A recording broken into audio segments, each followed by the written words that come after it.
So you've sat down with your family and you've decided over the coming months or whatever that a dog might be a good idea and it might be something that you want to fit into your life. Now, you typically have these dogs that you want that you probably shouldn't have because you don't have the time, the energy, the commitment, the knowledge to deal with that kind of a dog. So I'm going to use this video to help kind of educate you on how to decide the kind of breed for you and your lifestyle and your family. So this video is choosing the breed for you. So what we're going to do is I'm going to talk about 3 breeds, and I'm just going to talk about the 3 breeds that I have, and you can kind of categorize them into like sections, I guess. So choosing a breed for you. So we've got the key points that we're going to be looking at when we're looking at what kind of breed to get. So we're going to be looking at their energy level, their maintenance. So how much do you have to do to keep that dog maintained? So some dogs need like grooming. Some dogs, like your squish-faced bull breeds, they need like their eyes cleaning. They get ear problems, skin problems, and all that kinds of stuff. So that's kind of stuff to think about in terms of like maintenance. Functionality for your family. So what does your family look like? Do you have really young kids? Do you have older kids? Do you like to be outside a lot? Do your kids not like to be outside a lot? Like a few things to think about with your family. The dog's daily needs, so what they need in order to not rip up and destroy your house, and their overall trainability. So I'm going to start off with one breed that's getting very popular at the moment, and that is the Belgian Malinois. I have one myself, and I work with a lot of Belgian Malinois. So, Belgian Malinois, as you know, working dog, found in the police, found in the military, usually seen doing like crazy stuff on TikTok, Instagram or whatever. And that's, I think, where people see these dogs and they're like, I need one of these because it does all this. But people don't realise that this dog is a psycho and a full nutcase. It's like a dog on steroids and crack times 1,000. So they are crazy dogs and they are hard to maintain. So for the Belgian Malinois, I'm going to put his energy level at a 11 out of 10. They are high energy dogs. I think a lot of people, when they get those, just from experience and like working with people, they think that these dogs need to just run 2, 3, 4 walks a day for an hour at a time. Not necessarily the case. They can do it, they could go forever, but not the way that I would bring up a Malinois, because all you're doing is building their endurance and you're just building a fitter dog that's going to need more and more and more and more. And those 3 to 4 walks turn into 4, 5, 6 walks, and then before you know it, you're walking all day. Maintenance for a Malinois, not that high. Like I probably brush venom every day. That's probably it. And like the basic like morning checks, like when I get him out in the morning out of his crate, we have this ritual where we just check him over. It's just good practice for like any like vet visit or anything. Get him used to being checked over, check his paws, check everything, check his ears, eyes, all that kind of stuff. So other than that, not really very high maintenance other than just a brush. Family functionality, I'm going to say a 2 out of 10. Just because I feel I'm going to put this in with like daily needs as well. So functionality is 2 out of 10 and daily needs is kind of a 10 out of 10, I would say. Having one of these dogs is like a lifestyle, and you need to stimulate this dog, otherwise this dog is going to be self-employed. The trainability of this dog is a 10, 11 out of 10. They're super clever, but if you're not switched on and you're not a confident handler and you don't know what you're doing, then this dog is going to pick up every bad habit that you do and is going to become self-employed very fast. And normally the self-employment of these kind of dogs is not a good form of self-employment. It normally revolves around destruction. So Belgian Malinois, high energy level, very low maintenance. Family functionality, I wouldn't really say they're very family functional. Like, yeah, mine's with my family, but this is my job and I have the time to work the dog, and my kids are dog savvy as well.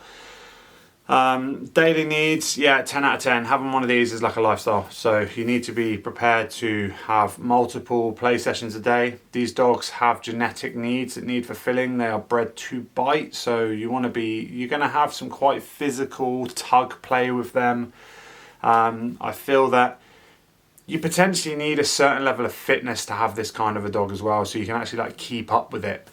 Keep the games fun, keep the games challenging. And yeah, trainability is really high, but you need to be consistent, and I feel like you need to be a bit more of a confident dog handler to have one of these dogs. Now, there are going to be exceptions. People are going to be like, well, I've got a Malinois and it's really lazy and it doesn't do much or whatever, but that is the exception. These dogs generally are high drive working dogs. Okay, now we're going to move to the Cocker Spaniel. The Cocker Spaniel is a popular one. I see Cocker Spaniels everywhere. And they're typically, this is like what most people get as a family dog. And they just think this, because it's little and cute, it will just, sit around the house most of the day and then just go out for the odd hour here and there. Most people get a Cocker Spaniel to start a fitness journey. And they're like, I'm going to get this dog and it's going to help me get out and get fit. And if that's your reason for getting a dog, do not do it, because chances are you'll probably give up on that dog and that dog will have a bit of a rubbish life. Cocker Spaniel, very, very similar to the Malinois. Very high energy, 10 out of 10. Maintenance, probably a little bit more maintenance. They have really, really annoying fur.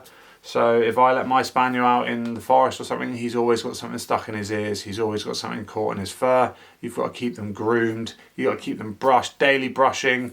I condition the dog's ears every day with some like spray and conditioner just to stop his ears from knotting. Keep his fur nice and clipped, all that kinds of stuff. They are prone to some tail issues if they're not docked as well, because they're such happy dogs. They're just like bang, bang, bang, bang, bang, and they'll smash their tails and stuff and like explode them.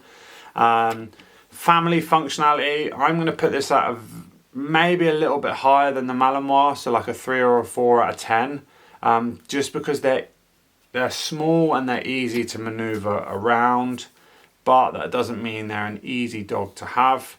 They have just as much drive as a Malinois. Personally, my Cocker Spaniel's got a bit more drive than my Malinois, I think. The daily needs as well, tie that in. It's a lifestyle. Like, this dog needs work. Like, yeah, they could run for hours and hours a day. You don't need that, as long as you can fit in, an hour at least for them to like stretch their legs, have a good walk, like a free off-lead roam if they're to that standard and they're trained, and then multiple sessions throughout the day. So short 10-20 minute sessions where you're fulfilling their genetics. So Spaniels like to sniff stuff, so lots of scent work, lots of retrieving of items, and my Spaniel really likes a game of tug. So yeah, lots of that, fulfilling those needs. If you can do that every day for the rest of their life, then great, get a Spaniel. Amazing dogs. Finally, French Bulldog, another breed that I own. I've owned French Bulldog, Bulldog, Pug, so I've had all the squash faces. But I'll use a French Bulldog because he's the only one that's alive at the moment. Energy level, to be fair, my Frenchie was quite high energy. It's one of the European ones, so it's got a slightly longer snout. So it didn't have any breathing issues. So energy level, I'm going to say 5-6 out of 10. Between 4 and 5 out of 10, let's say. Maintenance for a Frenchie, at the start, pretty easy, just like a brush here and there. You want to get in their skin folds, clean out their skin folds regularly. Ears, check their ears. They often get problems with eyes, ears and skin folds as they go older. Some kinds of skin, like sometimes some skin problems and all that kinds of stuff. So you're going to have to be on that. They have sensitive tummies, so quite a lot of them are allergic to like chicken and stuff. So you want to take that into account for their like dietary needs and stuff. Family functionality, they are a pretty easygoing dog. My French Bulldog is so like chilled and sort of like calm. Like, he had the energy, but unlike the Malinois and the Spaniel, their recovery rate is so fast. So you could take them out for like a really hard session, whatever you're doing, they'll lie down for 5 minutes, they're ready to go again. So it's really important for a Belgian Shepherd or a Cocker Spaniel. You need to teach those dogs to like basically shut up and switch off. For a French Bulldog, yeah, you can get a really good bit of energy out of them and it can be really quite fun. You can have a good play with them, take them on a good walk. They'll walk forever. You can have some good play with them, but they also have a lot of rest. Their recovery rate is not as quick as the other two dogs. So functionality for the family, like if you're going out on a Sunday, a weekend, you go out for a walk and you want that dog just to chill out in the pub or whatever, perfect. Family functionality, 10 out of 10. Daily needs, they don't really need a mass amount of exercise. Every dog needs stimulating. Every dog needs their genetics fulfilled. I think Frenchies are originally ratters. So anything tug related works really well with my Frenchie. So yeah, a nice walk, a little game of tug, and that's pretty much him done. So yeah, we have like maybe a 20-30 minute walk. He's 10 now. And then maybe 2 5-minute tug sessions, and then every evening I always get the dogs out and we do a little bit like food work with like tricks and stuff.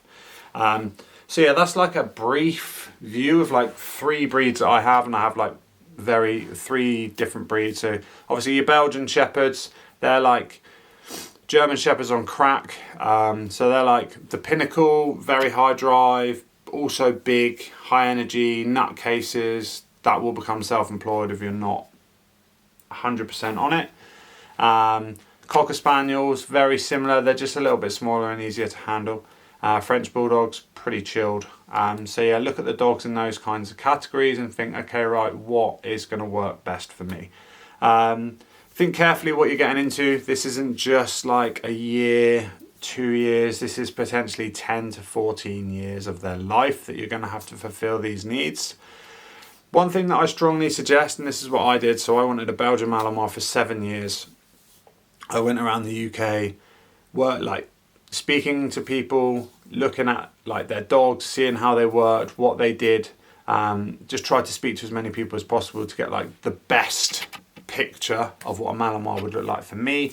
And then you figure out there's different kinds of lines of dogs. So you've got a show line Malinois, which is slightly less drive than you've got the working line. You've got your Cocker Spaniel, but you've got your show line, which is a little bit less drivey. Your French Bulldogs, you've got not so much like different lines as such, but I've got more of a European version, so slightly higher drive, bit more high energy, better breathing, better health.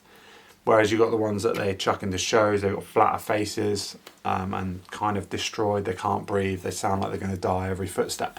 So yeah, think about the kind that you want. Do you want a working line? Do you want a show line? Does a working line work for you? Would a show line be better if you've got a slightly busier life? If you can't be with that dog, then get a trainer or a dog walker. A dog walker, I'm not a fan of pack walks. They're a recipe for chaos, so I would say 1-to-1 walks with a dog walker where they can play with them and fulfill their needs, all that kinds of stuff.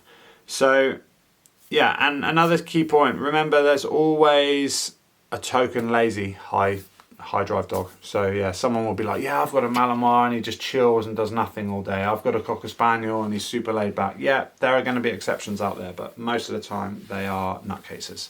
So yeah, really think about what breed you want, how you're going to do it, and yeah, we'll move on to the next video.